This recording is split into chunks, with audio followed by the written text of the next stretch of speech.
ఎవరి జీవిత చరిత్రకైనా వాడి చరమాంకమే శీర్షిక అవుతుంది. అంటే చివరి రోజుల్లో నువ్వెలా బతికావో నీ గురించి అదే మొదటగా చెప్తారు. నటరత్న, విశ్వవిఖ్యాత సార్వభౌమ తెలుగుదేశం పార్టీ వ్యవస్థాపకుడు ఎన్టీ రామారావు జీవితం కూడా అంతే. జన హృదయాలను గెలిచి కుటుంబ సభ్యుల చేతిలో దారుణంగా ఓడిపోయాడు ఎన్టీఆర్. మరణం తర్వాత కూడా ప్రతిరోజు ఓడిపోతూనే ఉన్నాడు, దగా పడుతూనే ఉన్నాడు. వినటానికి మీకు ఇది కాస్త ఇబ్బందిగా అనిపించవచ్చు, కానీ ఇది పచ్చి నిజం. ఎన్టీఆర్ విశ్వవిఖ్యాత కాదు, పరాజిత సార్వభౌముడు. జీవితంలో అన్ని రకాలుగా ఓడిపోయినవాడు. అవన్నీ మభ్యపెట్టి మనం వర్ధంతులు, జయంతులకు ఆయన్ని ఆహా ఓ అంటూ భజన చేసేస్తూ ఉంటాం. ఎన్టీఆర్ జయంతి, వర్ధంతి వస్తే చాలు ఆయన కుటుంబ సభ్యులంతా సమాధి చుట్టూ మూగిపోతారు. చాలా మౌనంగా దండాలు పెడుతూ, పుష్పగుచ్చాలు అలంకరిస్తూ అన్నగారు ఎంత గొప్పవాడు, తెలుగు జాతికి ఎంత మేలు చేశాడో అని చివర్లో స్టేట్మెంట్ ఇచ్చి ఇంటికి వెళ్ళిపోతారు. చివర్లో లక్ష్మీ పార్వతి వస్తుంది. చంద్రబాబు నాయుడుని, బాలకృష్ణని, లోకేష్ ని నానా బూతులు తిడుతుంది. జగన్మోహన్ రెడ్డిని ఆకాశానికి ఎత్తేస్తూ పొగుడుతూ జగన్ ఎన్టీఆర్ అంశలో పుట్టాడని, ఎన్టీఆర్ ఆశయాల్ని నెరవేర్చేది జగనేనని ఓ కొత్త సమీకరణం చెప్పి ఆవిడ కూడా నిష్క్రమిస్తారు. ప్రతి ఏటా 2 సార్లు జరిగే తంతు ఇది. కానీ నిజంగానే ఎన్టీఆర్ జనం గుండెల్లో ఉన్నాడు. ఈ రోజుకి ఆయన్ని అభిమానించే జనం కోట్లలో ఉన్నారు. కథానాయకుడిగా, ప్రజానాయకుడిగా ఆయన్ని ప్రజలు ఇప్పటికీ గుండెల్లో పెట్టుకున్నారు. ఎన్టీఆర్ కి ప్రజలు మాత్రమే మిగిలారు. రెండవ భార్య, కుటుంబ సభ్యులు, మీడియా అధిపతులు, బంధువులు, పార్టీ నేతలు వీళ్ళంతా ఎన్టీఆర్ ని వెన్నుపోటు పొడిచిన వాళ్లే. ఇప్పటికీ చెట్టు పేరు చెప్పుకొని కాయలు అమ్ముకుంటున్నటువంటి వాళ్లే.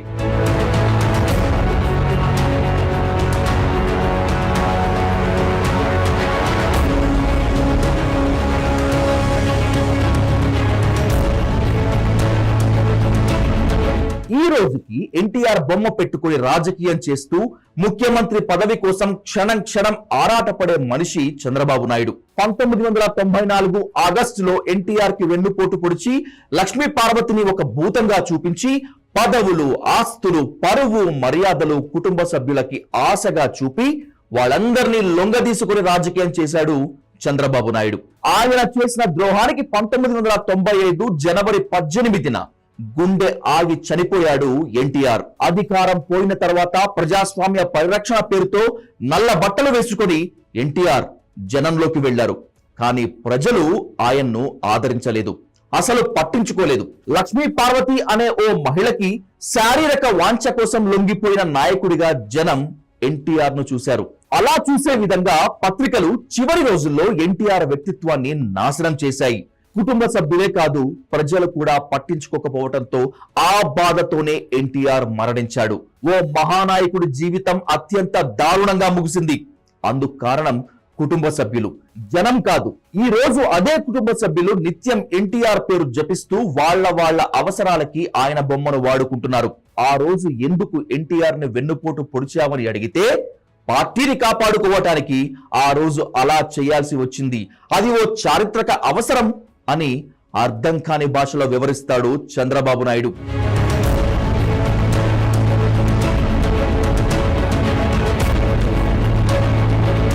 ఎన్టీఆర్ బొమ్మ వేసుకుని ఈనాడు సర్క్యులేషన్ పెంచుకొని ఆస్తులు కూడబెట్టుకున్న రామోజీరావు కూడా ఎన్టీఆర్ ని కూలదోయటం ఓ చారిత్రక అవసరమేనని చెప్తాడు. కుటుంబ సభ్యులు, రెండో భార్య, మిత్రులు, బంధువుల చేతిలో దారుణంగా ఓడిపోయి ఆ బాధతోనే చనిపోయాడు ఎన్టీఆర్. వీటన్నింటికన్నా దారుణం ఏమిటంటే తాను తెచ్చిన ప్రభుత్వము పోయింది. చివరికి తాను స్థాపించిన పార్టీని పోగొట్టుకున్నాడు ఎన్టీఆర్. ఇంతకంటే విషాదాంతం భారతదేశంలో మరే నాయకుడికి లేదు. ఒక హీరోయిన్ ని ఎరగా వేసి కోట్ల రూపాయల్లో లంచం ఇచ్చి ఎన్టీఆర్ పెట్టిన తెలుగుదేశం పార్టీని లీగల్ గానే లాక్కున్నాడు చంద్రబాబు నాయుడు అనే ఆరోపణ నేటికి సజీవంగానే ఉంది. 300కు పైగా చిత్రాల్లో విశ్వవిఖ్యాత సార్వభౌముడిగా వెలిగిన ఎన్టీ రామారావు చివరికి రాజకీయాల్లో తన వాళ్ళు చేసిన కుట్రకు బలైపోయాడు. ఇప్పుడు ఇవన్నీ ఎవ్వరూ మాట్లాడరు. ఎవరు ఆయన్ని వెన్నుపోటు పొడిచారో మళ్ళీ వాళ్లే ఇప్పుడు జనంలో ఎన్టీఆర్ పేరును, బొమ్మను అమ్ముకుంటున్నారు. అది విచిత్రం. ఇక లక్ష్మీ పార్వతి 1989-94 మధ్య అధికారం లేని ఎన్టీ రామారావును కుటుంబం మొత్తం నిర్లక్ష్యం చేసినప్పుడు పక్కన చేరిన లక్ష్మీ పార్వతి 1995లో అధికారం వచ్చాక ఎన్టీ రామారావు పక్కనే నిలబడి చక్రం తిప్పాలనుకుంది. తన పరిధి దాటి వ్యవహరించింది. ముఖ్యమంత్రిని తన కంట్రోల్లో పెట్టుకోవాలనుకున్న రామోజీరావు, చంద్రబాబు నాయుడుకు ఇది నచ్చలేదు. రెండవ భార్య లక్ష్మీ పార్వతిని ఒక పద్ధతి ప్రకారం విలన్ గా చూపిస్తూ ఎన్టీఆర్ ని పదవి నుంచి పడగొట్టారు. లక్ష్మీ పార్వతి ఇంటికే పరిమితమై ఉంటే ఈ పరిస్థితి వచ్చేది కాదు. కానీ అపరిమితమైన అధికారం ఆవిడని దారి తప్పించింది. ఎన్టీఆర్ చనిపోయాక నిత్యం చంద్రబాబును తిడుతూ కొన్నాళ్లు కాంగ్రెస్, ఆ తర్వాత వైసీపీ పంచన చేరింది లక్ష్మీ పార్వతి.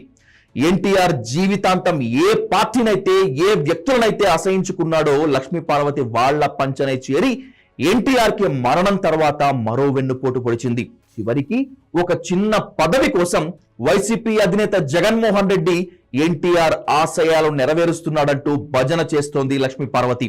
అసలు ఎన్టీఆర్ కి, జగన్మోహన్ రెడ్డికి విధానాల్లో ఎక్కడైనా పోలిక ఉందా? లక్ష్మీ పార్వతి దిగజారుడు తనానికి ఇది ఓ ఉదాహరణ. ఇక ఎన్టీఆర్ కుమార్తె పురంధరేశ్వరి. ఎన్టీ రామారావు జీవితాంతం ఏ పార్టీనైతే వ్యతిరేకించాడో అదే కాంగ్రెస్ పార్టీలో చేరి 10 ఏళ్లు కేంద్ర మంత్రిగా వ్యవహరించి ఇప్పుడు మళ్లీ బీజేపీలోకి చేరి ఈ రోజుకి ఎన్టీఆర్ బొమ్మ పెట్టుకొని రాజకీయం చేస్తోంది ఆవిడ. ఆ రోజు ఎన్టీఆర్ ని పదవి నుంచి దించి ఆయన మరణానికి కారణమైన వారిలో పురంధరేశ్వరి కూడా ఉంది. పురంధరేశ్వరి కూడా నిత్యం ఎన్టీఆర్ నామస్మరణ చేస్తూ తండ్రి ఆశయాల కోసం కృషి చేస్తున్నారని చెప్పుకుంటున్నారు.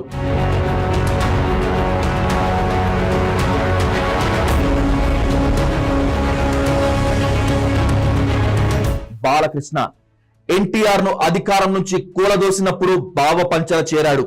తండ్రికి వ్యతిరేకంగా కుట్ర చేశాడు. ఇప్పటికీ 2 సార్లు తెలుగుదేశం ఎమ్మెల్యేగా అయ్యాడు. 3వసారి కూడా ఎమ్మెల్యే కాబోతున్నాడు. కూతుర్ని చంద్రబాబు నాయుడుకి కోడలుగా చేశాడు. అందువల్ల నోరెత్తి మాట్లాడలేడు. విశ్వవిఖ్యాత ఎన్టీఆర్ జీవిత చరిత్రను కూడా సినిమాగా సరిగ్గా తీయలేని దద్దమ్మ. ఆ రోజుల్లో నాన్నగారు అంటూ ఇప్పటికీ తండ్రి పేరు చెప్పుకునే సినిమా ఇండస్ట్రీలో, రాజకీయాల్లో బతుకీడుస్తున్నాడు. ఎన్టీఆర్ బొమ్మ లేకపోతే బాలకృష్ణ అన్నవాడు జీరో.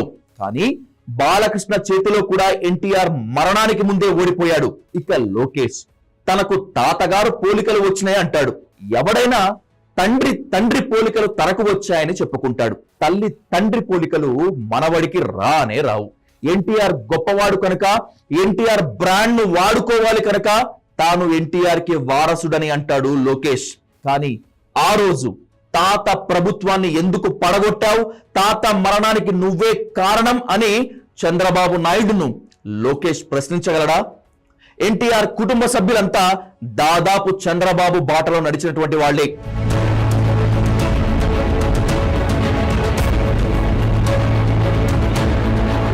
ఆ రోజు ఎన్టీఆర్ ను పదవి నుంచి కూలదోసి ఆయన మరణానికి పరోక్షంగా కారణమైన వాళ్లే.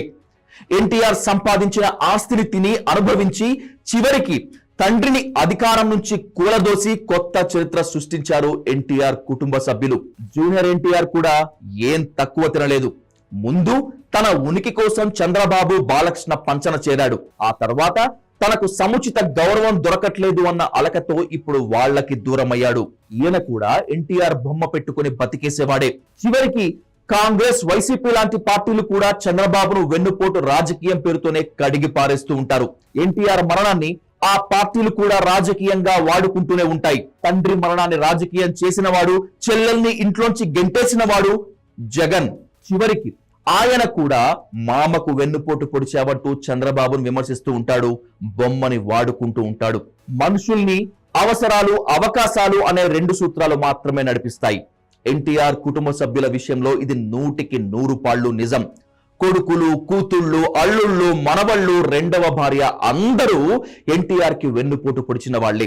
ఎన్టీఆర్ ఎంత గొప్ప వాడైనా కావచ్చు, తన వృత్తిలో ఎంత ఎత్తుకైనా ఎదిగి ఉండవచ్చు, కానీ జీవితంలో మాత్రం దారుణంగా ఓడిపోయాడు.